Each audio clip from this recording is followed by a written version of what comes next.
All right, we need to talk about this. I don't think there has ever been a horror movie that has got me by the neck in my entire life until I have watched Obsession. This movie was amazing. Hands down. That's all I can say. I mean, the casting and everything about it was insane. For the past week, my Twitter, my Instagram, my TikTok, my YouTube has been filled with Obsession because I have been obsessed with it. Like literally, it's just been on my mind. I've been going through the list of like things I've missed, key details, Easter eggs, everything. I just can't stop. Now, this obsessed feeling right now that I can't explain, it takes a lot for me to get there with films. I think the last time that I felt this way was when I watched all 8 Harry Potter films back to back. That was a crazy moment in time where I spent at least a month in my room just looking at director's cuts, interviews, all that stuff about Harry Potter and Hermione Granger and Ron Weasley. It was crazy. But this is the first time that I have felt this way with a horror film. I don't even watch horror films like that. Like, this is the first time I've actually watched a horror film more than once. I watched it twice. This movie, I watched it twice. It's crazy. I don't know. I think it's just something about the director and, his story of how he came up. For those of you who don't know, the director of this film, Obsession, was Curry Barker. For me, the first time I knew about him was through TikTok. He had a TikTok called That's a Bad Idea where he would just post skits. But yeah, it's crazy how YouTubers are taking over the Hollywood space right now. We see it with Backrooms with Cade Parsons, bro. Are you serious? And now we're seeing it with That's a Bad Idea with Obsession. You can even go farther with, Talk to Me. I didn't even know that was written by Raka Raka. But yeah, Obsession was a great movie and it's really doing its works on me because this is the first time I'm actually doing like a critique or interview about it myself. I'm about to post this on the main channel. But I don't really care because I have to talk about it. And we need to take the time to talk about Nikki and the actor Indy Navarrete or Navarrete. I just gotta say, amazing actor. She's beautiful, pretty. For those of you that didn't watch it, I urge you right now to watch it. It's really gonna capture your mind and really get you thinking.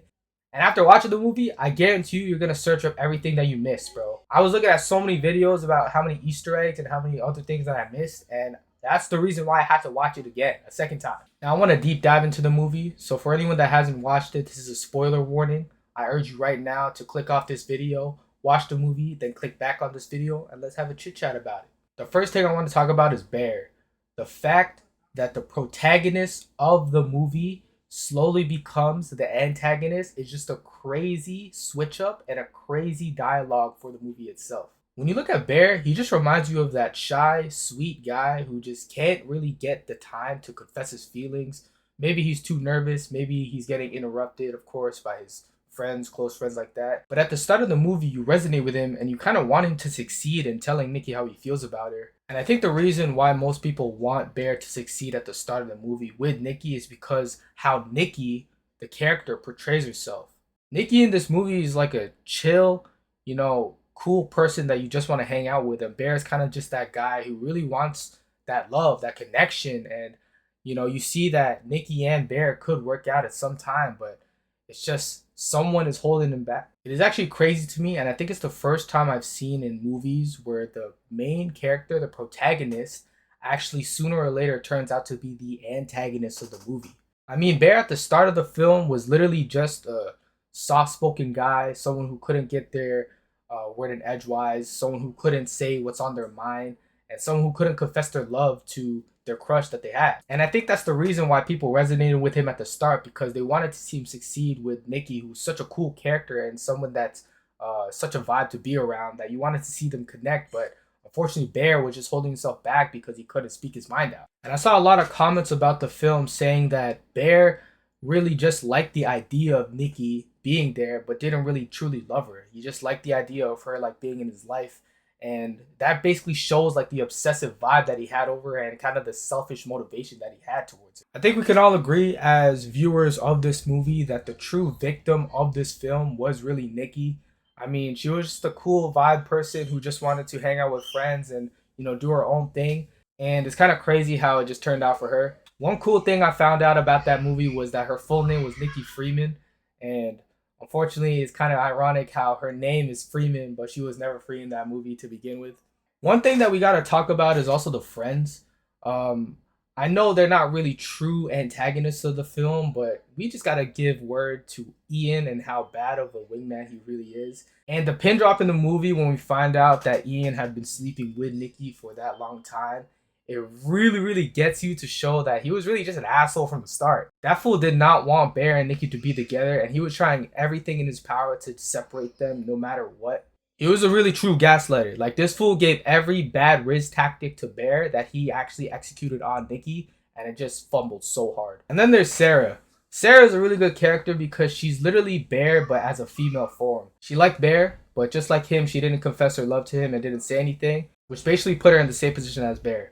I think hers is actually the most saddening part because honestly, she was literally just trying to live life. She was just trying to get into college, do her thing, and she wasn't trying to mess up anything that Nikki and Bear had. She just thought it was weird, bro. Going into the logistics of the movie, I really like how the director Curry Barker really tried to separate the movie from a natural possessed story to just a bad wish story. I mean, the film really just comes down to it being just a bad wish. I mean, if Bear just tweaked his wish a little bit, it probably would have went well.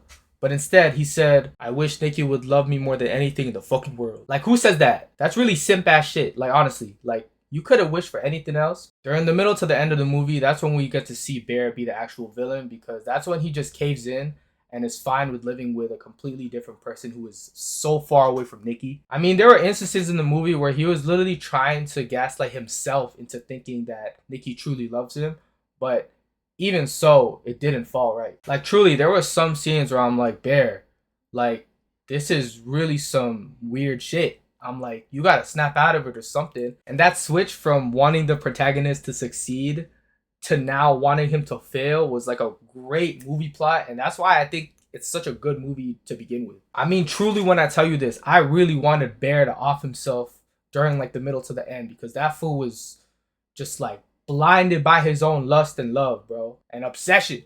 But yeah, all in all, like I said, it's a great movie. I urge you guys to watch it if you haven't. It was honestly one of the first horror films where I wasn't that scared, but I was really trying to focus all my attention to make sure I get all details of the story. Alright, anyways, I'm finna go watch Backrooms and see how that goes. But like I said, Obsession, 10 out of 10.